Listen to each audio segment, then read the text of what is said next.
I'm going to show you how to finish a strand of strung beads using wire guardian.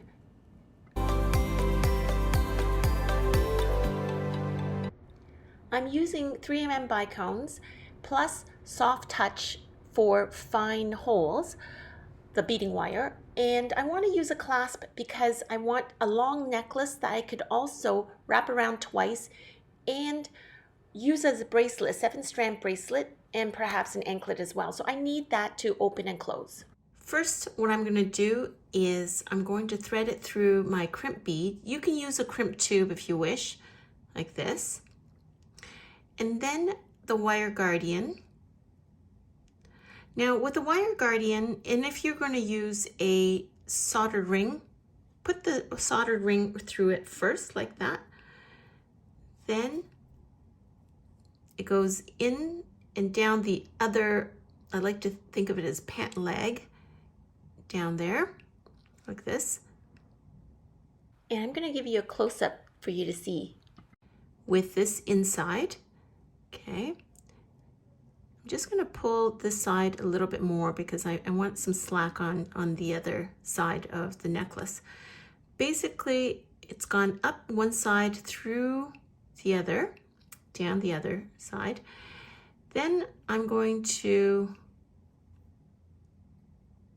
put this through this bead, and I prefer to put it through a number of the subsequent beads, like this.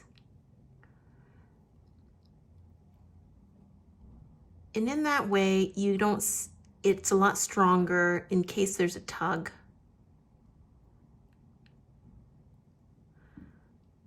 So ends up being like this. And what I'm going to do is I'm going to flatten this like such.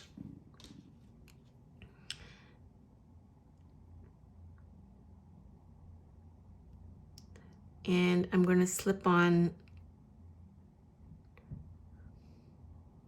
the crimp cover like this.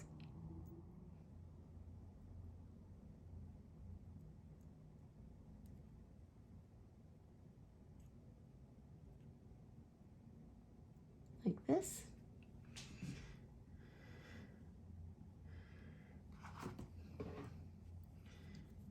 And then I'm going to trim this wire. So I'm ready to finish the other end. Here's a tip. When you're finishing it, sometimes you're pushing so hard that there's no room. And when you actually wrap it around your hand, it gets all crinkly. So the tip is coil your bracelet or necklace like this while you're finishing it. That way, when it's actually worn, it will be sufficiently draping, there's enough room for draping. So this is what we're gonna do. Again, I use the crimp bead first. I go up through that, then the wire guardian, and the wire guardian will help prevent fraying. I'm gonna put that in like this. And then I go through both the solder ring and then down the other side of the wire guardian. So it's like this. Then I'm just going to shift it, make sure that it falls back in. I'm just going to shift it so it's all there. Okay. I'm going to give myself a bit of room to put this through, back into all those beads and way back down. Okay, so here. And then as you pull, you see it just closes. You don't need to do it too tight, but not tight enough. There's going to be a gap here. So we want it tight. And pull on it. Just keep pulling like this. Okay. Pulling, and then holding on to this, making sure that this is in the center. It's not lopsided, in the middle of the wire guardian, and then press down.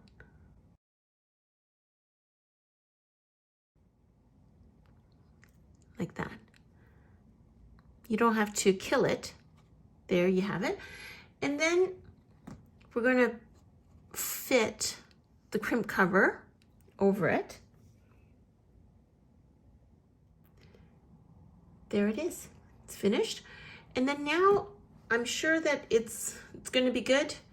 Then I trim. And there you have that. And now I'm ready to use my jump rings. Now, the right way to open and close a jump ring is using flat pliers like this, pivot open, close it after you put everything in, and you pivot closed so that there's no gap. So I've used a jump ring to attach the clasp to the soldered ring. And with jump rings, never open like this because it's hard to get it back in the same way and for it to form a perfect circle. So again, I hold on to either side, pivot, and I can make this jump ring bigger or smaller, and it's at the very end. And sometimes you don't even need to use it. But there you have that.